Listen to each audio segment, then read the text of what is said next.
नमस्कार साथियों, स्वागत करता हूं एक बार फिर से आपके अपने YouTube चैनल पर। दोस्तों चैनल को कर दीजिए ज़्यादा से ज़्यादा सपोर्ट।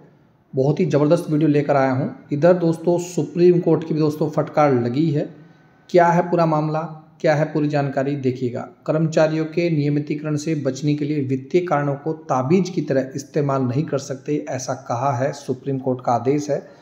ये मामला है दोस्तों उत्तर प्रदेश उच्च शिक्षा विभाग में जो लगे लोग हैं, लेकिन ये सभी पर अप्लाई होगा। देखिए 3 महीने में बकाया वेतन व पेंशन दे, 3 महीने में बकाया वेतन भी दे और पेंशन भी दे।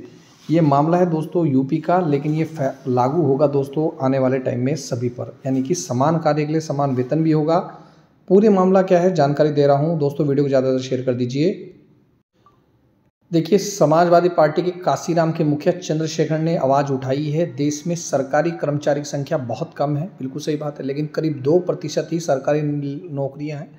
उनका साफ कहना है कि इसके अलावा भी दोस्तों एक बहुत बड़ा सेक्टर जिसे हम हमेशा अपने चैनल पर दिखाते रहते हैं मुद्दे को, वो है दोस्तों प्राइवेट सेक्टर, जिसमें आपके संविदा है, आउटसोर्स है, ठेकेदारी प्रथा है, ओपनल कर्मचारी हैं, अन्य दोस्तों वो भी कर्मचारी हैं। लेकिन अब उनकी सैलरी कितनी कम है, और सैलरी तो कम है ही है। यहाँ पर देखिएगा संसद में दोस्तों इन्होंने आवाज़ भी उठाई है, जिनका नाम है चंद्रशेखर आज़ाद। एक काम के लिए एक समान वेतन का मुद्दा उठाया है, समान कार्य के लिए समान वेतन का मुद्दा उठाया पूरे भारतवर्ष में। और उनका साफ कहना है कि एक ही काम कर रहे हैं, किसी एक व्यक्ति को उसी काम के 50,000 रुपये मिलते हैं, लेकिन दूसरे व्यक्ति को वही सेम काम करने के लिए 8,000 रुपये मिलते हैं। कहाँ तक न्याय संगत है? सांसद है चंद्रशेखर आज़ाद ने काम करने वाले सभी कर्मचारियों के लिए समान वेतन का मुद्दा उठाया। उन्होंने कहा देश में काम करने वाले सभी का वेतन क्या होना चाहिए दोस्तों? समान होना चाहिए, जो हमारे उत्तराखंड में भी दोस्तों लागू होना चाहिए। आप लोग मेरी बात से कितना सहमत है दोस्तों? वीडियो को सपोर्ट करके बताइएगा। यहाँ पर दोस्तों साफ साफ लोगों का कहना है केंद्र सरकार से बड़ी मांग की गई है कि समान कार्य के लिए समान वेतन दो, सभी कर्मचारियों का वेतन क्या करो, एक करो। भाई सही बात है, एक काम वो भी कर रहा है जिसको 50,000 रुपये मिल रहे हैं, और दूसरा काम भी वही कर रहा है, उसको दोस्तों आप 8,000 रुपये दे रहे हैं। अब आप कहेंगे सर वो एग्ज़ाम क्लियर क्रैक करके आ रखा है इसलिए उसको 50,000 रुपये। बिल्कुल मैं आपकी बात से सहमत हूँ, लेकिन दोस्तों अब ये ज़रा मुझे बताइए, एक व्यक्ति को एक पोस्ट पे 15 साल से 20 साल से ज़्यादा हो गए काम करते करते, तो क्या उसका दोस्तों समान वेतन नहीं होना चाहिए? वो जाएगा कहाँ? अगर उसको 8,000 रुपये तो उसका गुजारा बसर कहाँ चलेगा? और यहाँ तो मानिएगा, यहाँ तो मैं आपको स्क्रीन पर दिखा रहा हूँ कि लोगों ने दोस्तों भीख भी मांगी। 6 से 7 महीने की सैलरी नहीं आती। ये 6 से 7 महीने में एक बार सैलरी आती है, और वो भी कितनी कम सैलरी आती है मैं आपको स्क्रीन पर दिखाऊंगा, आप उत्तराखंड का हाल भी। तो यहाँ देखिए सुप्रीम कोर्ट का सख्त टिप्पणी किया है। सुप्रीम कोर्ट ने कहा है सरकार आयोग लंबे समय तक संविदा कर्मियों से काम नहीं ले सकते। स्थायी पदों में अस्थायी कर्मचारियों को रखना है प्रशासनिक दृष्टि से गलत है। इस तरह की नीति से कर्मचारियों का भरोसा टूटता है, उनकी कार्य क्षमता भी दोस्तों प्रभावित होती है। सरकार को समय पर नियमित नियुक्तियाँ करनी चाहिए। इस आदेश से अस्थायी और संविदा कर्मचारियों के मन में नई उम्मीद जगी है। अब वे स्थायी कर्मचारियों के समान अधिकार और लाभ पा सकेंगे।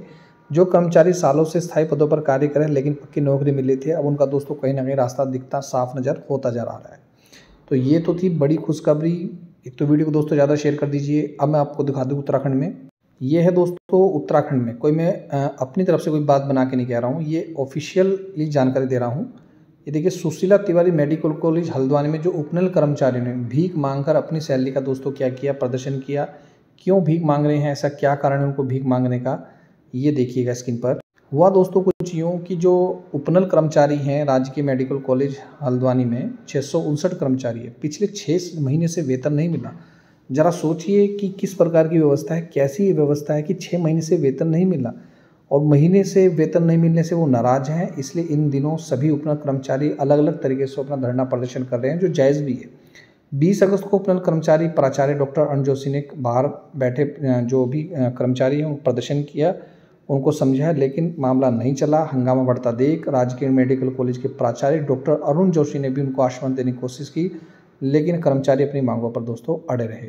उनका साफ कहना है कि पिछले 6 महीनों से हमें वेतन नहीं मिला, जिसके चलते उनकी आर्थिक स्थिति खराब हो चुकी है। घर में खाने के लिए राशन नहीं है, बच्चों की स्कूल की फीस की जमा नहीं हो पा रही। यहाँ तक कि दोस्तों किराए में रहने वाले कर्मचारियों को मकान मालिक कमरे पे भी नहीं रख रहा है। बहुत दिक्कतों का दोस्तों सामना करना पड़ता है, अब यकीन कीजिएगा।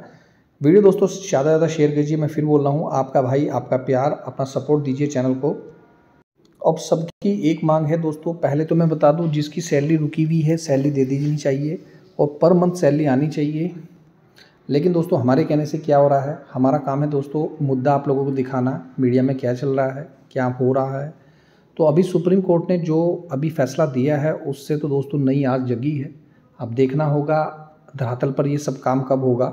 लेकिन यहाँ पर स्क्रीन पर देख रहे हैं, नियमावली बनने तक समान काम के लिए समान वेतन विधि। उत्तराखंड उपनल संविदा कर्मचारी संघ ने कहा है कर्मचारी हितों की हो रही है अनदेखी।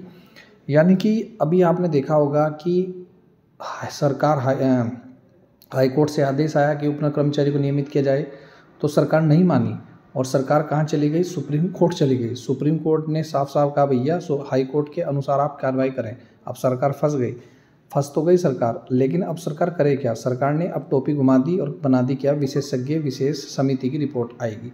समिति की रिपोर्ट उसने दे दी, लेकिन वहाँ अड़चन आ रही है क्या है कि भैया आरक्षण का पेज फंस गया। अब आरक्षण का भी मैं आपको पेज समझा दूँ क्या है मामला। मानने के बाद किसी विभाग में 4 पोस्टें खाली हैं, 1, 2, 3 और 4, और ये चारों की चारों पोस्टें, जो पहली पोस्ट है वो जनरल की है, दूसरी पोस्ट है वो भी जनरल की है, बाकी तीसरी में मान लो ओबीसी की है और चौथी मान लो SC ST OBC की है।